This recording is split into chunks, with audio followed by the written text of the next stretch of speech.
प्यारे बच्चों, हिंदी की क्लास में आपका स्वागत है। आज हम लोग छंद पढ़ेंगे। बच्चों, हम लोग दोहा छंद समझ लेते हैं। दोहे में 4 चरण होते हैं। दोहा एक अर्ध सममात्रिक छंद है।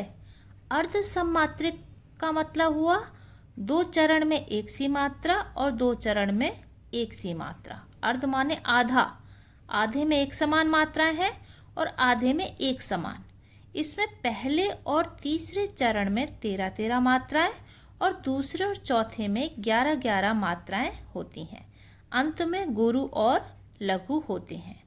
गुरु और लघु के बारे में मैंने आपको छंद समझाते हुए बताया था। अब उदाहरण देखते हैं।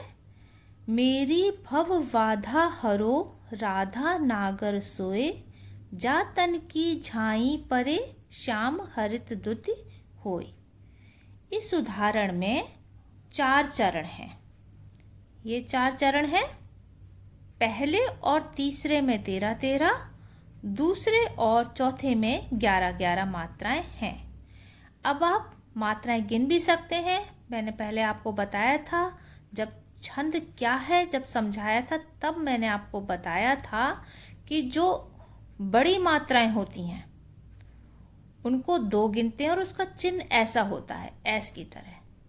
तो यहाँ पर अगर आप मात्राएं गिनेंगे और जो छोटे होते हैं उनको 1 मात्रा गिनते हैं और इनको 2 मात्रा गिनते हैं। तो मेरी ये दोनों बड़ी मात्राएं, इसलिए 1 2 3 4 5 6 7 8 9 10 11 12 13 मात्राएं हैं। इसी प्रकार इसमें 1 2 3 4 5 6 7 8 9 10 11, क्योंकि ये छोटी ई है। तो इसी प्रकार इसमें भी 13 है और इसमें भी 11 मात्राएं हैं। इसलिए यहाँ पर दोहा छंद है। और अंत में जैसा कहा गया था कि गुरु और लघु, देखिए यहाँ पर गुरु है मतलब बड़ा और ये लघु यहाँ पर छोटा अक्षर है, इसलिए ये दोहा छंद है। आप बहुत सारे दोहे हैं, कबीर के, रहीम के, कोई सा भी दोहा आप याद करके उदाहरण में लिख सकते हैं। और हाँ बच्चों, अगर आप लगा सकें तो ये मात्राएं लगाइएगा। पेपर में केवल लक्षण और उदाहरण पूछा जाता है, लेकिन जैसा कि मैं हमेशा कहती हूँ आपसे कि आप स्पष्टीकरण भी जरूर लिखिए। आशा है बच्चों आप लोग को ये बहुत अच्छी तरह से समझ में आ गया होगा। अगर आप कुछ पूछना चाहें तो मुझे कमेंट कर सकते हैं।